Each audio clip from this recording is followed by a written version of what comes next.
Breaking చూస్తున్నారు. మాజీ ముఖ్యమంత్రి వైసీపీ అధినేత జగన్ పై మాజీ ఎంపీ విజయసాయిరెడ్డి సంచలన వ్యాఖ్యలు చేశారు. దానికి సంబంధించిన బిగ్ బ్రేకింగ్ న్యూస్ చూస్తున్నారు. జగన్ చుట్టూ కోటరీ ఉందంటూ చెప్పుకొచ్చారు విజయసాయిరెడ్డి. కోటరీ వల్లే జగన్ కు దూరం అయ్యాను అంటూ చెప్పుకొచ్చారు. అయినా జగన్ చుట్టూ ఉన్న కోటరీ నుంచి బయటపడిన రోజే ఆయనకు భవిష్యత్తు ఉంటుంది అంటూ జోసియన్ చెప్పుకొచ్చారు. చెప్పుడు మాటలు నమ్మితే నాయకుడు, ప్రజలు, పార్టీ నష్టపోతుంది. నేను నిజాలు చెప్తే నాకేమైనా ఉరేస్తారా? భయం అనేది నా బ్లడ్లో లేదు. వైసీపీలో నేను పడిన అవమానాలు ఎవరూ పడలేదు. జగన్ నన్ను భయపడ్డావు అన్నాడు. ప్రలోభాలకు లొంగావన్నాడు. విశ్వసనీయత కోల్పోయావన్నాడు. నేను మారలేదు, నా నాయకుడు మాత్రమే మారాడు అంటూ అనేకమైన సంచలన వ్యాఖ్యలు చేశారు. ఒకసారి మాజీ ఎంపీ విజయసాయిరెడ్డి ఏమన్నారో చూద్దాం. ఎందుకు భయము అనేటటువంటిది ఈ బ్లడ్లోనే లేదు. భక్తి అనేదే ఉండింది, ఇప్పుడు కూడా ఉంది.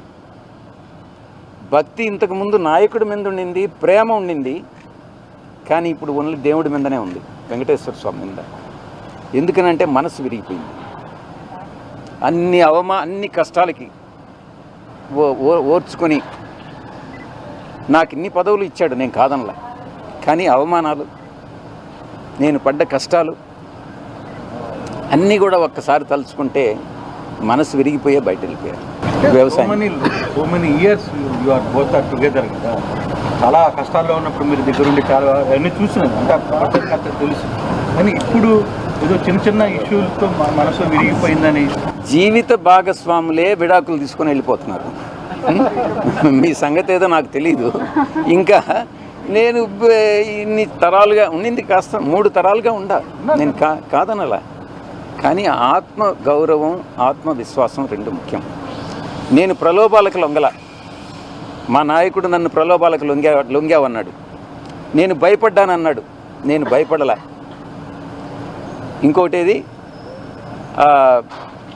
ప్రలోభం, భయం,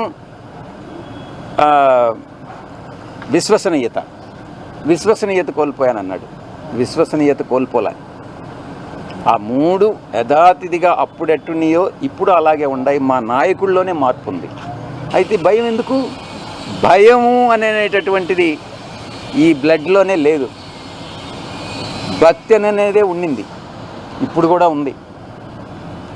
భక్తి ఇంతకుముందు నాయకుడి మీద ఉండింది, ప్రేమ ఉండింది. కానీ ఇప్పుడు ఓన్లీ దేవుడు. కొంతమంది దానికి మా పార్టీలో, అంటే మా గత పార్టీ, నేను ఏ పార్టీలో నుంచి అయితే నేను రిజైన్ చేశానో ఆ పార్టీలో ద్వితీయ శ్రేణి నాయకులు ఎవరైతే ఉన్నారో వాళ్ళు నాకు, మా నాయకుడికి మధ్యన అభిప్రాయ భేదాలను సృష్టించి జగన్మోహన్ రెడ్డి గారి మనసుని విరిచేటటువంటి ప్రయత్నం చేసి వాళ్ళు విజయం సాధించారు. 3.5 సంవత్సరం పాటు అవమానాలకు పాలై నేను దిగినటువంటి ప్రతి మెట్టు కూడా కొంతమంది పైకెక్కడం జరిగింది. వాళ్ళు పైకెక్కేదానికి ఉపయోగపడడం జరిగింది. దీంట్లో చాలామంది పాత్రదారులు, సూత్రధారులు ఉన్నారు. దీంట్లో ఈ పార్టీ నుంచి వెళ్ళిపోయిన దానివల్ల నేను ఏ విధంగానూ నష్టపోవట్లా. చిత్తశుద్ధితో ఈ పార్టీలో నేను ఉన్నంతకాలం నేను పనిచేశాను, మనస్ఫూర్తిగా పనిచేశాను. ఇప్పుడు కూడా పార్టీ నుంచి వచ్చిన తర్వాత జగన్మోహన్ రెడ్డి బాగుండాలనే కోరుకుంటున్నాను. కానీ ఈ యొక్క ద్వితీయ శ్రేణి నాయకత్వం, వాటిని ఏమంటారు, వీళ్ళు చుట్టూ ఉండేటటువంటి వాళ్ళని కోటరీ. ఈ కోటరీ నుంచి ఏ రోజైతే ఆయన బయటపడతాడో ఆ రోజు ఆయనకు భవిష్యత్తు ఉంటుంది. లేకుండా ఉంటే భవిష్యత్ అనేటటువంటిది చాలా కష్టంగా ఉంటుంది. ఇంతకన్నా మించి చెప్పగలిగింది ఏం లేదు. ఎక్కడ బయట నుంచి పోయేటటువంటి ఇన్ఫర్మేషన్ ఈ యొక్క కోటరీకి అనుకూలంగా ఉంటే, ఎవరినైనా ఆయనకి పరిచయం చేయాలి, తీసుకెళ్ళాలి అని అంటే ఈ కోటరీ కానీ అంగీకరిస్తే వాళ్ళకి ఏదో ఒక రకంగా నయానో, భయానో, లేకుంటే మంచిగానో, కాళ్ళు పట్టుకోనో, చేతులు పట్టుకోనో, లేకుంటే ఆర్థికంగా ఏదో ఒకటి చేసో వాళ్ళు ఆయన దగ్గరికి పంపిస్తారే కానీ దేవుడి దగ్గరికి, పూజారులు అదర్వైజ్ దేవుడి దగ్గరికి పంపించట్ల. ఇది జరిగేటటువంటిది. ఈ చెప్పేటటువంటి ఒక నాయకుడు అన్నటువంటి వాడు ఈ చెప్పుడు మాటలను నమ్మకూడదు. చెప్పుడు మాటలను నమ్మితే నాయకుడు నష్టపోతాడు, ప్రజలు నష్టపోతారు, పార్టీ నష్టపోతుంది. ఇక్కడ జరిగేటటువంటిది అదే. వైసీపీ పార్టీలో పూజారుల హవా నడుస్తుంది. తప్పకుండా ఏకీభవించకుండా ఉండేదానికి. రైట్, అది మాజీ ఎంపీ మాజీ వైసీపీ నేత విజయసాయిరెడ్డి చెబుతోంది. కీలకమైన అంశాలను ప్రస్తావించడం జరుగుతోంది. డీటెయిల్స్గా తెలుసుకునే ప్రయత్నం చేద్దాం. మా ప్రతినిధి కృష్ణమోహన్ అప్డేట్స్ అందించేందుకు లైవ్లో జాయిన్ అవుతున్నారు. కృష్ణమోహన్, ఇంట్రెస్టింగ్ డెవలప్మెంట్ కింద చెప్పుకోవాలి. ఈరోజు పొలిటికల్ డెవలప్మెంట్ కింద చెప్పుకుంటే ఈ నేపథ్యంలో ఒక ఇంట్రెస్టింగ్గా కామెంట్ చేయడం జరిగింది. 3 తరాలుగా ఉన్నాను, కానీ ఇప్పుడు నాకు అక్కడ చోటు లేదు, అందుకే బయటకు వచ్చేస్తానంటూ. ఈ నేపథ్యంలో 2 తరాల్లో ఆయన చూసిందేంటి? ఇప్పుడు జగన్ అంశం రాబోతుకి ఏం జరిగింది? ఎస్ సచిన్, మొత్తం మీద అయితే విజయసాయిరెడ్డి చాలా కీలక విషయాలని ఈరోజు తన మాటల రూపంలో బయట వెళ్ళకెక్కారు. ఇంతవరకు కూడా దాదాపుగా 3 తరాలుగా రాజశేఖర రెడ్డి కుటుంబంతో తనకున్న అనుబంధాన్ని ఈరోజు ఎందుకు విడిపోయింది, ఎందుకు మనసు విరిగి బయటికి వచ్చేసాను అనే విషయాన్ని ఆయన చాలా క్లియర్గా కొండ బద్దలు కొట్టే ప్రయత్నం అయితే సాయిరెడ్డి చేశారనే చెప్పాలి. దాదాపుగా జగన్మోహన్ రెడ్డి చుట్టూ ఉన్న కోటరీ అంటారా, లేకపోతే దాన్ని పూజారులు అంటారా, ఏమన్నా అనుకోవచ్చు. కానీ దేవుడికి వరం ఇవ్వాలి అంటే పూజారుల రోల్ అక్కడ ఎక్కువగా ఉంటుంది. కోటరీ ఇప్పుడు పూర్తిగా కూడా జగన్మోహన్ రెడ్డిని ఈరోజు ఈ స్థితికి రావడానికి కూడా ఈ కోటరీ చేసిన ప్రయత్నాలే అనేది ఆయన చాలా స్పష్టంగా చెప్పారు. జగన్మోహన్ రెడ్డి ఇప్పటికి కూడా జగన్మోహన్ రెడ్డితో నాకు ఉన్న రిలేషన్ చాలా బాగుంటుంది. నేను ఏదైనా స్ట్రైట్గా మాట్లాడతానో, ఆయన నా విషయంలో కొంత ఈ మధ్య కాలంలో కొన్ని అవమానాలు ఎదురు చూశానని చెప్పిన పరిస్థితి. ఇన్ని సంవత్సరాలుగా నేను కమిటెడ్గా జగన్మోహన్ రెడ్డి కోసం చేశాను, కానీ అక్కడ కోటరీ చెప్పిన మాటలే వినే పరిస్థితికి జగన్మోహన్ రెడ్డి వెళ్ళిపోయారు. అందుకే నా మనసు విరిగిపోయింది. అక్కడి నుంచి నేను బయటికి వచ్చేయాలనుకున్న నిర్ణయానికి వచ్చాను అనేది సాయిరెడ్డి చాలా క్లియర్గా చెప్తున్న పరిస్థితి. కోటరీ అంటే దిగువ స్థాయి ఉన్న వ్యక్తులు అదే ప్రాంతంలో ఉంటారు. వీళ్ళకు కూడా ఏంటంటే వీళ్ళ వ్యవహార శైలి కూడా చాలా డిఫరెంట్గా ఉంటుంది. ఏదైతే ఒక వ్యక్తిని జగన్మోహన్ రెడ్డి అంటే దేవుడి దగ్గరికి తీసుకువెళ్ళాలి, జగన్మోహన్ రెడ్డికి పరిచయం చేయాలి అని అనుకున్నప్పుడు కూడా వాళ్ళల్లో ఈ కోటరీకి ఏదైనా వర్కౌట్ అవుతుంది, కోటరీకి వీళ్ళ వల్ల మనకు ఉపయోగం ఉంటుంది అనుకుంటేనే ఈ కోటరీ జగన్మోహన్ రెడ్డికి తీసుకెళ్ళి వీళ్ళని పరిచయం చేస్తుంది తప్పితే, లేకపోతే మిగతా విషయాల్లో ఎక్కడ కూడా పరిచయం చేసే ప్రయత్నం చేయరు. ఇది జగన్మోహన్ రెడ్డి తెలుసుకోవాలి. తెలుసుకోనంత వరకు కూడా పార్టీ పరిస్థితి ఇలాగే ఉంటుంది. ఇప్పటికైనా జగన్మోహన్ రెడ్డి తెలుసుకోవాలి. ఆయన మళ్ళీ తిరిగి అధికారంలోకి రావాలని కోరుకుంటున్నాను. కానీ ఇటువంటి పరిస్థితుల్లో ఇప్పుడు ఆ కోటరీని ఎంత త్వరగా ఆయన బయటకు వస్తే అంత త్వరగా ఆయన దీంట్లో నుంచి బయటపడతారు, ప్రజలకు మేలు చేసిన వాళ్ళు అవుతారు. లేదంటే ఈ కోటరీ పూర్తిగా కూడా సర్వనాశనం చేయబోతుంది అనేది విజయసాయిరెడ్డి చాలా క్లియర్గా మాట్లాడిన పరిస్థితి. అంటే ఇప్పుడు వరకు కూడా 3 సార్లు నన్ను ఈ మధ్యకాలంలో అవమానించిన పరిస్థితి. ఒకటి, ఆ అవమానంలో మీరు ఎక్కడో లీన్ అవుతున్నారు, మీరు ఇతరులకి ప్రలోభాలకి లొంగిపోతున్నారు అనే అంశం మీద కూడా నన్ను అడిగినప్పుడు నేను క్లియర్గా చెప్పాను. నేను ఇంతకాలంగా ఏ ఒక్క వ్యక్తి విషయంలో కూడా ఎటువంటి ప్రలోభాలకి నేను లొంగలేదు, నేను లొంగే వ్యక్తిని కాదు అని చెప్పి జగన్మోహన్ రెడ్డికి చెప్పాను అని కూడా చాలా క్లియర్గా చెప్పిన పరిస్థితి. ఎందుకు ఇంత గ్యాప్ వచ్చింది మీ మధ్య ఆయన అడిగిన ప్రశ్నలకు కూడా ఆయన ఒకటే సమాధానం చెప్తున్నారు. ఈ కోటరీ వ్యవహారాలు, ఈ కోటరీ మనం చేయలేము, ఈ కోటరీ చేస్తున్న వ్యవహారాలు, ఈ కోటరీ 24 గంటలు ఆయన చుట్టూ ఉంటుంది. ఆయన ఏది అనుకుండా దానికి తగ్గట్టుగా వీళ్ళు తందానాడి దానికి కోటరీలో జగన్మోహన్ రెడ్డిని ఒక మాయలో పెట్టి వీళ్ళు వ్యవహారాన్నంతా కూడా నడిపారు అని. ఇప్పటి వరకు జరుగుతున్న స్కామ్లు ఏదైతే కాకినాడ జరిగిన స్కామ్కు సంబంధించి వ్యవహారంలో నిజంగా అక్కడ నా అల్లుడు అరవిందోకు సంబంధించిన వ్యక్తి ఉండవచ్చు, కానీ నాకంటే కూడా ఈ వ్యవహారాన్ని మొత్తం కూడా జరిపిందంతా కూడా వైవి సుబ్బారెడ్డి కుమారుడు విక్రాంత్ రెడ్డియే ఈ వ్యవహారాన్ని అంతా కూడా నడిపారు అనేది ఆయన కుండ బద్దలు కొట్టారు. నేను ఇదే విషయాన్ని సిఐడిలో కూడా ఇప్పుడు చెప్పినప్పుడు కూడా అసలుకి నాకు కేవీ రావు అనే ఒక దళారి, అతను రాజకీయ దళారి, నేను అక్కడ ఉండను, అతనితో నాకు మాట్లాడడానికి కూడా ఇష్టం ఉండదు.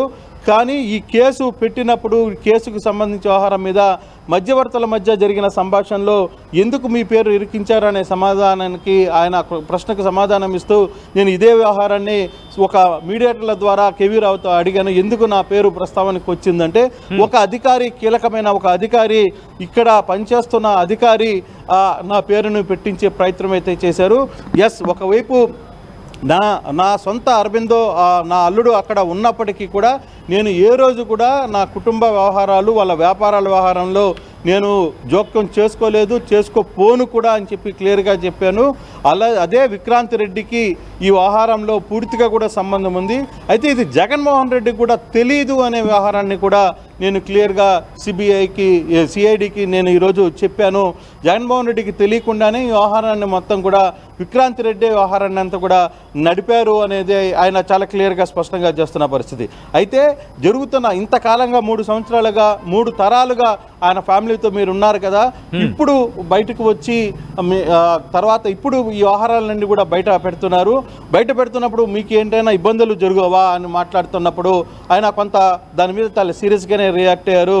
నేను ఎవరికి భయపడే వ్యక్తిని కాదు, ఆ భయపడే తత్వం నా బ్లడ్లోనే లేదు అంటూ ఆయన మాట్లాడాను. కొంచెం ఘాటుగానే సమాధానం చెప్పిన పరిస్థితి అయితే సాయిరెడ్డి చాలా క్లియర్గా చెప్పారు. చాలా విషయాల్ని కుండ బద్దలు కొట్టాలనుకున్నారు, కుండ బద్దలు కొట్టేశారు. అయితే ఇప్పటి వరకు వైసీపీలో అంతర్గతంగా జరుగుతున్న వ్యవహారం మీద సాయిరెడ్డి ఇంత రియాక్ట్ అవుతారనేది కూడా ఎవరు ఊహించలేదు. కానీ అంత రియాక్ట్ కావాల్సిన పరిస్థితి. ప్రతి స్కామ్ వెనకాల ఏం జరిగిందో అనే అంశాన్ని మీద కూడా ఆయన ఇదే వ్యవహారాన్ని చెప్పిన పరిస్థితి. మరోవైపు ఏదైతే లిక్కర్ స్కామ్కు సంబంధించి వ్యవహారంలో కూడా మీ పేరు వినపడుతుంది అన్నప్పుడు మరోసారి గట్టిగా చెప్పండి, నాకు ఆ క్వశ్చన్ అడగండి అని చెప్పి మరీ అడిగించుకొని మళ్ళీ అదే క్వశ్చన్ మీద ఆయన చాలా క్లియర్గా సమాధానం అయితే చెప్పారు. ఇటువంటి వ్యవహారాల్లో నేను ఏ రోజు కూడా వేలు పెట్టే మనస్తత్వం నాది కాదు, అది నాకు తెలుసు, జగన్మోహన్ రెడ్డికి తెలుసు. దీని వెనకాల ఏం జరిగారో అన్నీ కూడా చెప్పే ప్రయత్నం జరుగుతుంది, అన్నిటికీ ఒకరోజు వస్తుంది అని చెప్పిన పరిస్థితి. అయితే నన్ను ఇరికించడానికి ఒక అధికారి వ్యవహారం మీద పనిచేశారు. అప్పట్లో ఐఏఎస్ అధికారిగా ఉన్న రిటైర్డ్ అయి ఉన్న కరికాల వల్లవన్ కూడా ఈ కేసు అంటే పోర్టుకు సంబంధించిన కేసు వ్యవహారంలో ఆయనే చేశారు. అయితే ఈ వ్యవహారంలో నాకు కానీ తర్వాత జగన్మోహన్ రెడ్డి గారికి దీనికి సంబంధించిన వ్యవహారంలో నాకు ఎటువంటి సమాచారం మా వద్ద లేదు అని కూడా ముఖ్యమంత్రికి నేను క్లియర్గా సిఐడికి నేను క్లియర్గా చెప్పాను అనేది. మరి మీరు కేవలం జగన్మోహన్ రెడ్డిని కాపాడడానికే వ్యవహారంలో మీరు వ్యవహారం అంతా నడిపారని సిఐడి నన్ను అడిగింది. అయినప్పుడు కూడా నేను క్లియర్గా చెప్పాను ఇదే వ్యవహారం మీద. ఇది కేవీ రావు తండ్రి వైవి సుబ్బారెడ్డి ఎవరైతే ఉన్నారో వైవి సుబ్బారెడ్డి క్లియర్గా ప్రతిసారి అమెరికాకు వెళ్ళినప్పుడు కేవీ రావు అనే వ్యక్తి ఉన్న ఒక విశాలవంతమైన భవనంలోనే ఆయన అక్కడే ఉంటారు. అంతటి రిలేషన్షిప్ వాళ్ళిద్దరి మధ్య ఉంది, మాకు లేదు అనేది ఆయన క్లియర్గా చెప్పిన పరిస్థితి. నేను ఏ రోజు కూడా కేవీ రావుతో మాట్లాడలేదు. ఎందుకు మీరు మాట్లాడలేక కేవీ రావుతో అందరూ మాట్లాడతారు కదా, మీరు ఎందుకు అన్న సందర్భంలో కూడా ఆయన ఒక రాజకీయ వ్యభిచారి, నేను అతనితో మాట్లాడే స్థాయి నాది కాదు, నేను ఎప్పుడు కూడా అటువంటి పనులు చేయదలుచుకోలేదు అని చెప్పిన పరిస్థితి అయితే సాయిరెడ్డి చెప్పారు. కానీ ఈరోజు సాయిరెడ్డి ఒకటి జగన్కి సంబంధించిన వ్యవహారంలో ఆ పార్టీలో అంతర్గతంగా జరుగుతున్న వ్యవహారాల్లో చాలా వ్యవహారాలని కుండా బద్దలు కొట్టిన పరిస్థితి అయితే ఉంది. ఒకటి మరోవైపు ఆయన నాకు పదవులు ఇచ్చారు 100%గా, నేను ఆ పదవుల్ని తప్పకుండా పార్టీ శ్రేయస్సు కోసమే, నాయకుడు మేలు కోసమే పనిచేశాను తప్పితే ఎక్కడ నా స్వార్థానికి నేను ఉపయోగించుకోలేదు అని చెప్పి సాయిరెడ్డి మాట్లాడిన పరిస్థితి. సో చాలా క్లియర్గా సాయిరెడ్డి ఈరోజు చాలా వ్యవహారాలని కుండ బద్దలు కొట్టిన పరిస్థితి చాలా స్పష్టంగా మనం చూస్తున్నాం సచిన్. కానీ ఏదేమైనా వ్యవహారం మీద కొంత రాబోయే రోజుల్లో సాయిరెడ్డి ఇంతటితో నేను ఈ వ్యవహారాన్ని ఆపాలనుకుంటున్నాను. కాకపోతే అవసరమైతే మళ్ళీ నా నోట్లో నుంచి ఏమి చెప్పిస్తారో కూడా ఆ దేవుడు చూడాలి అని చెప్పి ఆయన మాట్లాడిన పరిస్థితి అయితే ఉంది. అయితే రాబోయే రోజుల్లో మరికొంత వ్యవహారం ఇంకా కొన్ని లోగుట్లు బయటికి చెప్పే పరిస్థితి కూడా ఉంది అనేది చాలా స్పష్టంగా అర్థమవుతుంది. అయితే ఇప్పుడు జరుగుతున్న సిఐడి ఎంక్వైరీలో కావచ్చు, ఇతర ఎంక్వైరీల్లో కూడా విజయసాయిరెడ్డిని కావాలని ఒక అధికారి ఇరికించారు ప్రస్తుత గవర్నమెంట్లో. ఆ గవర్నమెంట్లో ఇచ్చిన అధికారి నేను ఇప్పుడు చెప్పడం ఎందుకు కొంత ఇబ్బందికరమైన పరిస్థితులు ఉన్నాయి, అందుకోసమని నేను ఇప్పుడు చెప్పదలుచుకోలేదు అని కూడా ఆయన చెప్పిన పరిస్థితి. ఇప్పుడు నేను మాట్లాడుతున్న మాటలు చాలామంది టీవీల్లో లైవ్లో చూస్తుంటే వాళ్ళ ఆత్మకే వ్యవహారాన్ని కూడా తెలుస్తాయి అని చెప్పి నేను అందుకే దేవుడి మీద వదిలేశాను, ఆ వెంకటేశ్వర స్వామి మీద వదిలేశాను అని చెప్పి సాయిరెడ్డి మాట్లాడిన పరిస్థితి. అయితే ఒక్కసారిగా సాయిరెడ్డి నిజంగా ఒక ఘాటైన విమర్శలు వైసీపీ పార్టీలో అక్కడ జరుగుతున్న వ్యవహారంలో, అక్కడ జరుగుతున్న సెకండ్ గ్రేడ్ వ్యవహారం మీద చాలా సీరియస్గా రియాక్ట్ అయ్యారు అనేది చాలా స్పష్టంగా అర్థమవుతుంది. సచిన్ రైట్ కృష్ణమోహన్, ఒక్కసారి మీరు లైన్లో ఉండే ప్రయత్నం చేయండి. గతంలో ఇటు విజయసాయిరెడ్డి రాజీనామా తర్వాత మాజీ ముఖ్యమంత్రి వైసీపీ అధినేత జగన్ రియాక్ట్ అయ్యారు. ఒకసారి ఆ రియాక్షన్ చూద్దాం. నాకు రాజ్యసభ సభ్యులు పోయిన వాళ్ళు ఎంత 3 పోయినారు, సాయిరెడ్డితో కలుపుకుంటూ 4 పోయినారు. బేసిక్లీ పోయే ప్రతి ఒక్కరికి కూడా నేను ఒకటే మాటే చెప్తా, రాజకీయాలలో ఉన్నప్పుడు క్యారెక్టర్, క్రెడిబిలిటీ అనే పదానికి అర్థం తెలిసిందా. రాజకీయాలలో ఉన్నప్పుడు కాలర్ ఎగరేసుకుని చెప్పాలి, ఫలానోడు మా నాయకుడు అని. అది ముఖ్యమంత్రి అయినా సరే, ఎమ్మెల్యే ఎంపీ అలాంటి ఆయనైనా సరే, ఎమ్మెల్యే అయినా ఇలాంటి అయినా సరే, ఎవరి గురించి అయినా కానీ ఇట్లా గొప్పగా చెప్తాం. కానీ మనమంతటి మనమే ప్రలోభాలకు లొంగో, భయపడో, ఏదో కారణం చేత మనమంతటి మనమే మన వ్యక్తిత్వాన్ని, మన క్యారెక్టర్ని, మన క్రెడిబిలిటీని మనం పనంగా పెట్టి మనం కాంప్రమైజ్ అయ్యి అటువైపు మనం పోతే మన గౌరవం ఏంది, మన వాల్యూ ఏంది, మన క్యారెక్టర్ ఏంది, మన క్రెడిబిలిటీ ఏంది? ప్రతి ఒక్కరూ రాజకీయాల్లో ఉన్నప్పుడు ఆలోచన చేసుకో. ఈ కష్టం అనేది ఎల్లకాలం ఉండదు. డెమోక్రసీ అంటేనే 5 years, మ్యాక్సిమం నీకున్న కష్టకాలం 5 years. 5 years if you can just hold on, then your time will come. One should always have the patience, always have the character and credibility within ourselves to stand up. అది సాయిరెడ్డికైనా అంతే, పోయిన 3 ఎంపీలకైనా అంతే. ఒకవేళ నువ్వు చెప్తా అన్నట్టు ఇంకా ఒకడో అరో ఇంకా పోయే కార్యక్రమం జరిగితే వాళ్ళకైనా ఇంతే. ఒకటి చెప్తా ఉన్నా, వైఎస్ఆర్సీపీ ఈరోజు ఉంది అని అంటే అది వీళ్ళందరి వల్ల లేదు. వైఎస్ఆర్సీపీ ఈరోజు ఉంది అని అంటే దేవుడి దయ, ప్రజల ఆశీస్సుల వల్ల వైఎస్ఆర్సీపీ ఈరోజు ఉంది. ఒక లీడర్గా మనం ప్రవర్తించే తీరు తలెత్తుకునే విధంగా ఉండేట్టుగా ఎప్పటికీ ఉంటే ప్రజలు ఎప్పుడూ ఆశీర్వదిస్తారు. అయితే భయం ఎందుకు? భయము అనేటటువంటిది ఈ బ్లడ్లోనే లేదు. భక్తి అనేదే ఉండింది, ఇప్పుడు కూడా ఉంది. భక్తి ఇంతకుముందు నాయకుడి మీద ఉండింది, ప్రేమ ఉండింది, కానీ ఇప్పుడు ఓన్లీ దేవుడి మీదనే ఉంది, వెంకటేశ్వర స్వామి మీద. ఎందుకనంటే మనసు విరిగిపోయింది. అన్ని కష్టాలకి ఓర్చుకొని నాకు ఇన్ని పదవులు ఇచ్చాడు, నేను కాదనలా. కానీ అవమానాలు, నేను పడ్డ కష్టాలు అన్నీ కూడా ఒక్కసారి తలుచుకుంటే మనసు విరిగిపోయే బయట వెళ్ళిపోయారు. వ్యవసాయం so many years you are both are together కదా. చాలా కష్టాల్లో ఉన్నప్పుడు మీరు దగ్గరుండి చాలా అన్నీ చూసినారు, అంటే తెలుసు. కానీ ఇప్పుడు ఏదో చిన్న ఇష్యూలతో మనసు విరిగిపోయిందని జీవిత భాగస్వాములే విడాకులు తీసుకొని వెళ్ళిపోతున్నారు. మీ సంగతి ఏదో నాకు తెలీదు. ఇంకా నేను ఇన్ని తరాలుగా ఉండింది, కాస్త 3 తరాలుగా నేను కాదనలా. కానీ ఆత్మ గౌరవం, ఆత్మవిశ్వాసం 2 ముఖ్యం. నేను ప్రలోభాలకు లొంగల. మా నాయకుడు నన్ను ప్రలోభాలకు లొంగావన్నాడు, నేను భయపడ్డానన్నాడు, నేను భయపడలా. ఇంకోటేది ప్రలోభం, భయం, విశ్వసనీయత కోల్పోయానన్నాడు. విశ్వసనీయత కోల్పోలే. ఆ 3 యథాతిథిగా అప్పుడెట్టున్నాయో ఇప్పుడు అలాగే ఉన్నాయి. మా నాయకుల్లోనే మార్పు ఉంది. ఆర్టీవీ యాప్ వార్తల్ని క్షణాల్లో చదివే అవకాశం ఉంటుంది. ఒక న్యూస్ పేపర్, ఒక టెలివిజన్ ఛానల్ మీ చేతుల్లో ఎప్పుడూ ఉంటాయి.